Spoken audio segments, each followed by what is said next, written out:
Thanks for checking out the CHCH Newsmakers podcast. I'm Rick Zamperin.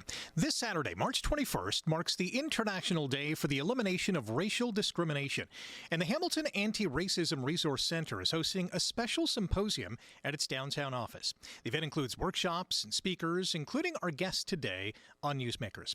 Elle Reeve is an award-winning journalist, CNN correspondent, and author of the book Black Pill: How I Witnessed the Darkest Corners of the Internet Come to Life, Poison Society, and Capture American Politics.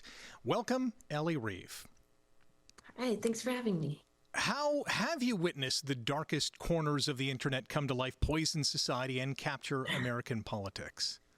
Unfortunately, it just keeps becoming truer every day. I started reporting on 4chan, sort of extremist message boards more than 10 years ago now. And at the time, that seemed like really niche. And I kind of had a hard time convincing people that this was important, that it wasn't just a couple of people who didn't matter in their mom's basement who were just being ironic and didn't mean it anyway.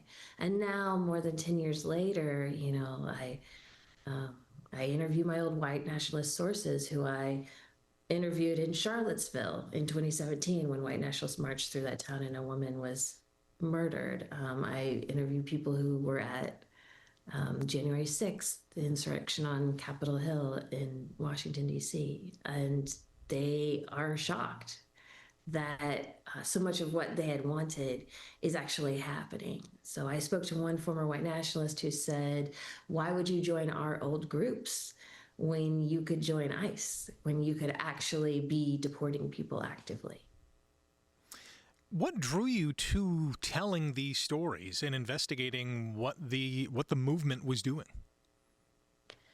Well, I had grown up in the city in Atlanta, in a very diverse area, and then as a teenager moved to a very rural white part of Tennessee, and that had given me two views of the American South, and two different understandings of racism and how it was part of American life. So that was my background when I started noticing that there was this really big movement of young people who were tech savvy and educated and relatively well read who were embracing racism. You know, in the Obama era, we kind of bought into this idea that racism was dying out with old bigots. You know, they would be gone and this would usher in a new golden era of racial transcendence. And these young people were proof that that wasn't true. And I couldn't let it go. What kind of picture are you going to paint for attendees at this Saturday's symposium? I think I'm just going to talk about the things that I observed within these movements and how they work and how they figured out how to be as viral as possible.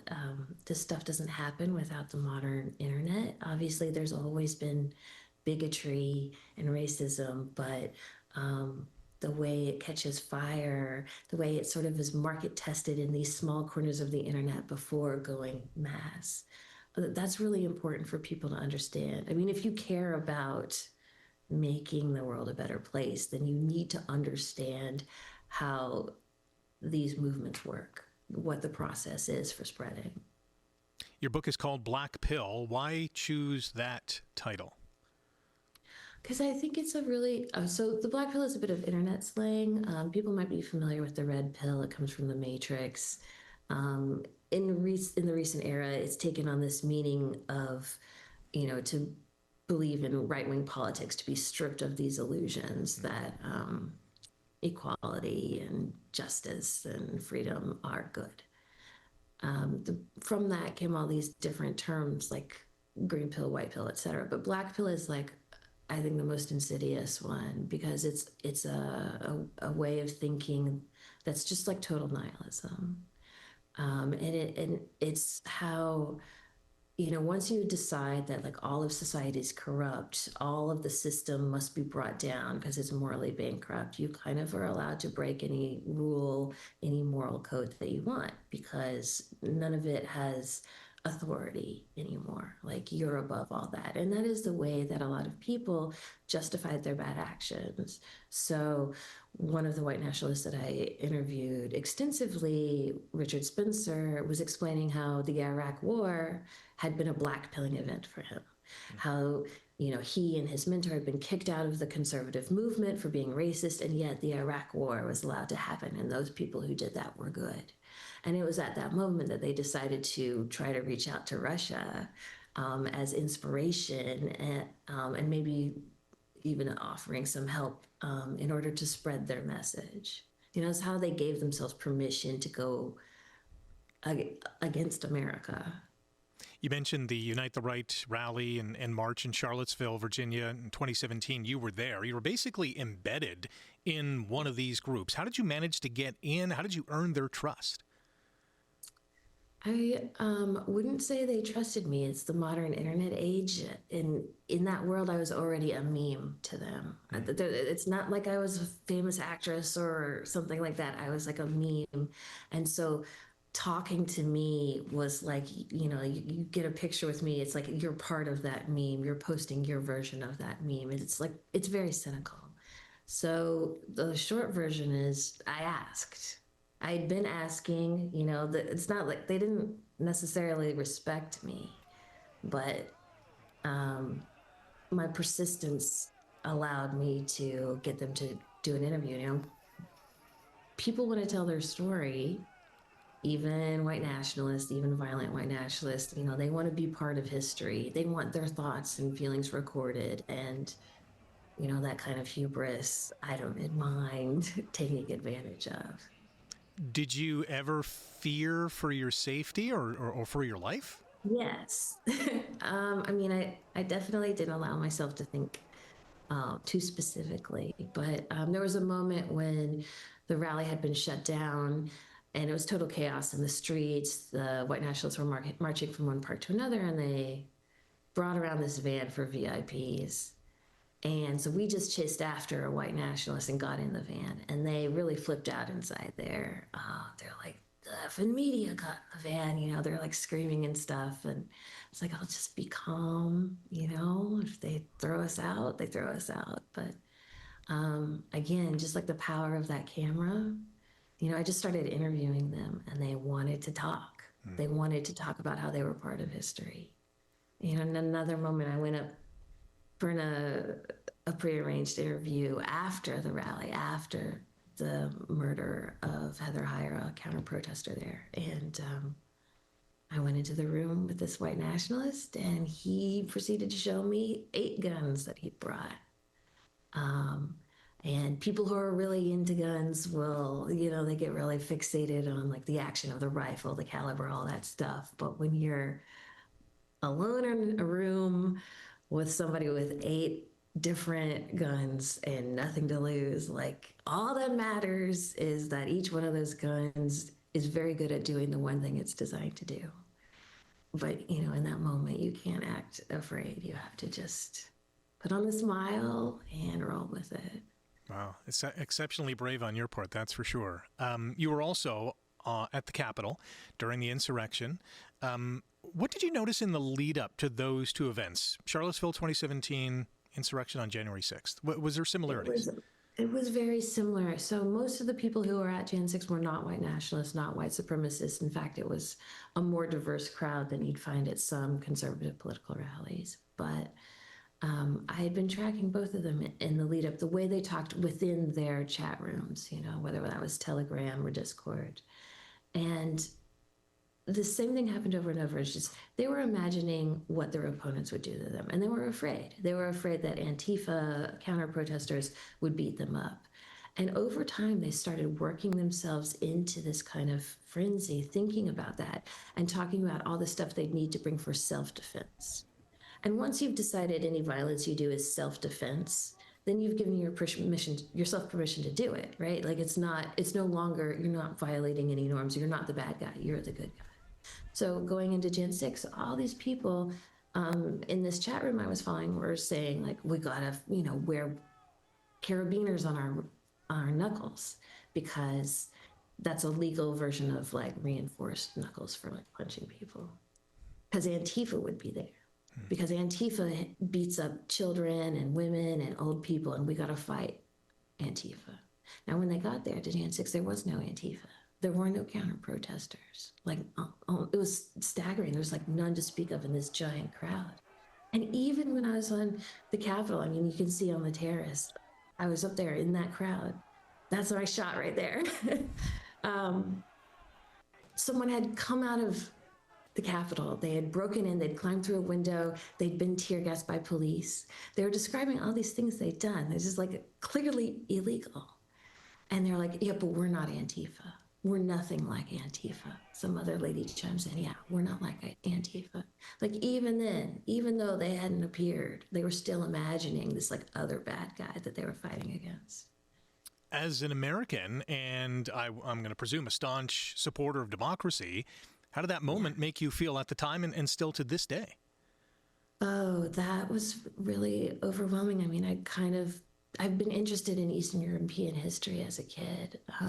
And I'd watch these videos of Yugoslavia or Romania at the fall of communism, the fall of Milosevic.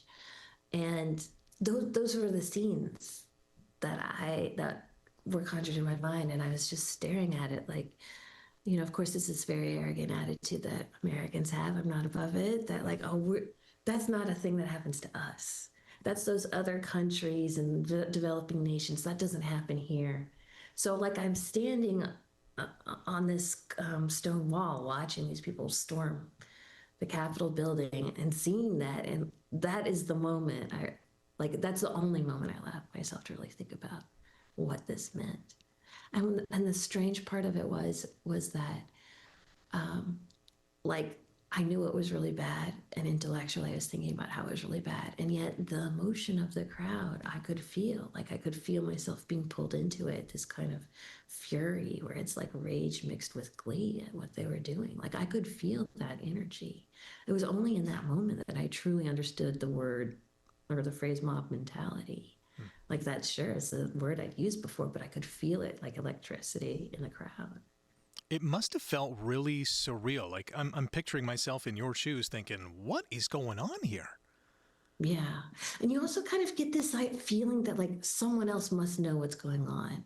Like someone else must be tracking this, must understand. But no, like there wasn't actually a huge overarching plan. There were groups there who had wanted to inspire this, but there wasn't sort of a giant top-down plan. And the other strange thing was like a lot of the people were my parents' age or my aunts and uncles' age, and they were not poor people. You could tell by what they were wearing. These were like people with real jobs, with money to spend. They were wearing nice coats. And so it was so strange. I was staring at this woman who kind of looked like my aunt, and she had her face just twisted up with rage at me for being from CNN, you know, which they considered the fake news media. And it was so, like, even in that moment, I'm like taken out of it because I'm like, oh, you look like my aunt. Like, you could be my aunt, and yet you're acting crazy.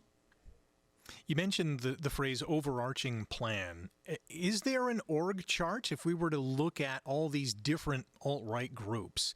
Is there a hierarchy or anything we can point to say, okay, this is the main culprit or main individual or individuals? No, it's not like that anymore. In the old days, my nationalist was like geographically focused. So there was this group called the National Socialist Movement, which was a top-down kind of dictatorship, in the words of the former leader of it. And they had, you know, regional chapters and people were in charge. But it's not like that. Now it's more like influencers, podcasters, and they will acquire a circuit of people around them. Now, the big alt-right groups that were in Charlottesville, almost all of them ceased to exist. I can't think of one that's actually still kicking. Afterwards, they were crushed by deplatforming. Banks kicked them off. They couldn't raise money online. And there was like a lot of social stigma around it. And so there was like infighting. They all broke apart eventually.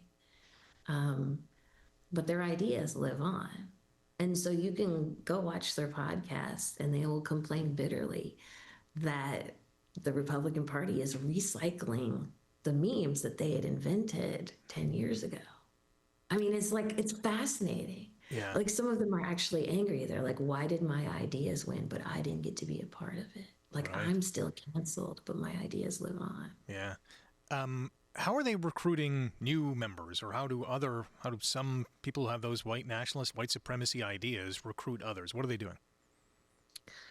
Well, social media, they're really good at propaganda. So they sort of tap into this like anxiety around masculinity that a lot of young men have, that they're not real men, that they're not like, chopping wood with an axe or whatever. These like ridiculous cliche.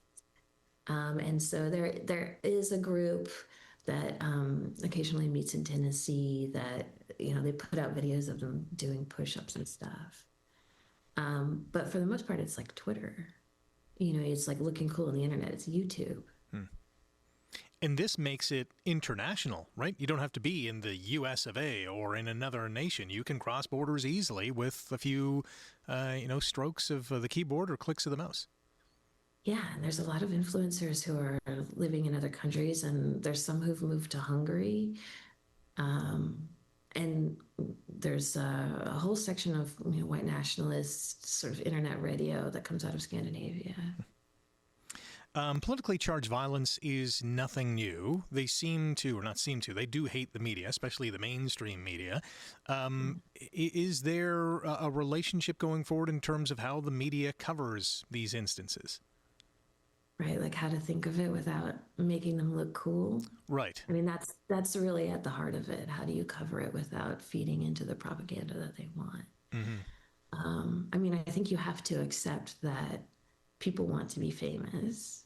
They want to get their story out. They want people to look at them, and that's why they're willing to talk to journalists. And so it's just important to like do your research to understand what they actually believe in. Don't allow them to sand off the sharp edges of the stuff they believe in, because sometimes they present like, a much nicer, kinder, gentler version of the thing they believe than what they're saying behind closed doors on their podcasts. And just, I think it's important to document what they actually believe.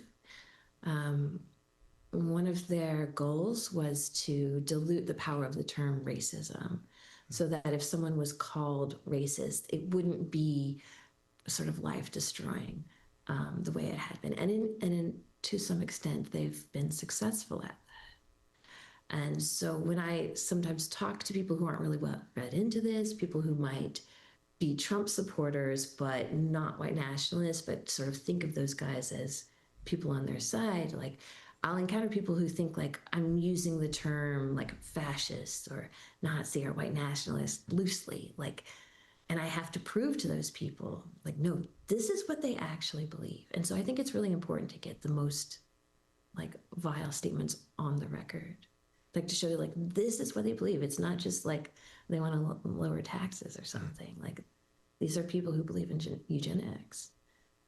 We've had 2 terms now of the Trump administration and the MAGA movement in the White House. How has that accelerated what we're seeing? Well, one white nationalist told me like he felt like the Republican Party couldn't be any more white nationalists without openly adopting the word itself. He described it as like a kid you'd raised and had gone off to college and maybe didn't call so much, didn't write home as much as you wanted, but was doing great things. Now, of course, that's his opinion, and that's how, he wants to promote himself as having been successful. But, there's a podcaster, Nick Fuentes, who is at Charlottesville and Jan 6, who often talks about like, the great replacement theory, this idea that there's some cabal of people who are trying to replace white people with people of color. And he talks about how that idea has become more and more accepted. And he'll say things like, over the last, 10 years, has mainstream politics, have I moved more mainstream, or has the mainstream come to me? And obviously he believes the mainstream has come to him. Do you think we're headed to some kind of civil war or societal collapse in the next few years or many years? I mean, I don't know. It's pretty scary to think about, to be honest. I meet a lot of people who talk about Civil War. Mm. And when I was in 2020, during the protests in the Pacific Northwest in Portland and Seattle, I met a lot of people on both sides who would talk about that. But I also feel like that being glib about Civil War is a privilege that people in America, people in North America have because they haven't actually experienced it. And I always would caution those people, you should go talk to someone who was in the Iraq War, like someone who was in Baghdad, and see if they want to see that here. Like the actual reality of ongoing violence in the streets is horrific. And I hope that people's self-preservation instincts, at least at minimum, will prevent that from happening. Yeah. Do you think the counterterrorism forces are at least starting to change how they interact with these alt-right forces? Or has that already begun, perhaps? Yeah, I do, actually. So Canada declared the Proud Boys a terrorist group. And so the thought in that world, I don't have reporting to verify this, but the thought within that world is that through intelligence sharing, that would allow the United States government to spy on the Proud Boys. And so in a way that has sort of suppressed the power of the Proud Boys to grow again. Because people are feared they'll get swept up and charged with crimes. Again, and I've also talked with former people with the FBI who said, domestic terrorism used to be kind of a backwater after 9/11, all the focus, the energy, the ambitious people were working on international terrorism.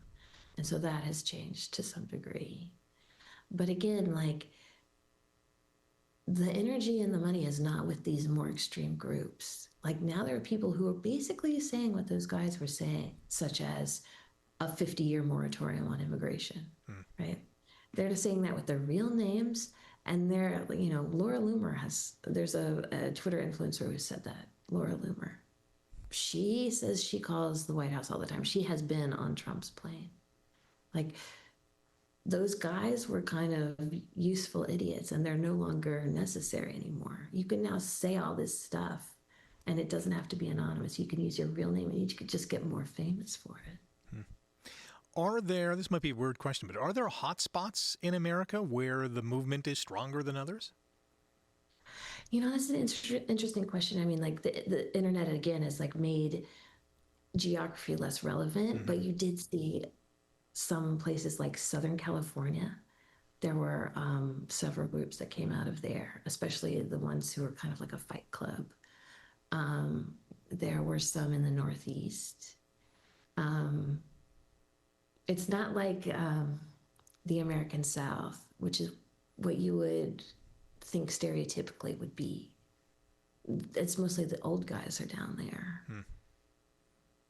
Whenever and wherever the next, let's just call it Charlottesville or insurrection happens, are you prepared to do anything differently, at least mentally or maybe even physically, in terms of covering the story? That's a good question. These things don't just happen. It's it happens when there's a build up to a singular event. Before Charlottesville, there had been many smaller protests where fights broke out and people weren't really arrested for and it was left and right battling it out. And that was amplifying. And those guys were calling it the Summer of Hate, 2017. And it was all going to culminate in Charlottesville. Likewise, Jan 6, it was all about, preventing Congress from certifying the election. So the thing to look out for is a singular event where it's all supposed to happen, that everyone is going to. So I know I am more cognizant of looking out for an event like that. But what would I do differently? And not be as low key as possible is the best way to kind of coast, surf the wave of a protest like that. You don't want to come all tricked out in a bulletproof vest and a helmet and stuff because you make yourself too visible. Yeah. Can those marquee events, if you will, happen every 4 years during election time, or is that going to be the new trigger point, perhaps? People thought that, but I don't think so because the election happens everywhere. So there's not a single spot. There were rumors that there were going to be militia people like trying to intimidate people at the polls, but it didn't really happen. Again, it has to be like at this one central point. That's when people like work themselves up into a frenzy. Ellie, your coverage has been fascinating to follow. I give you full marks for going in there and being in live fire in many instances.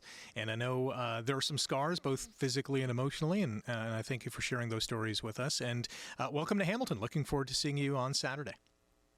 Thanks so much for having me. It was really nice talking to you. All right, that is Elle Reeve, and that is a wrap for the Newsmakers podcast. A big thank you to the all-star cast behind the scenes. If you like today's episode, click the thumbs up, hit subscribe, leave a comment. You can catch the Newsmakers podcast on chch.com/podcasts and wherever you get your favorite podcasts.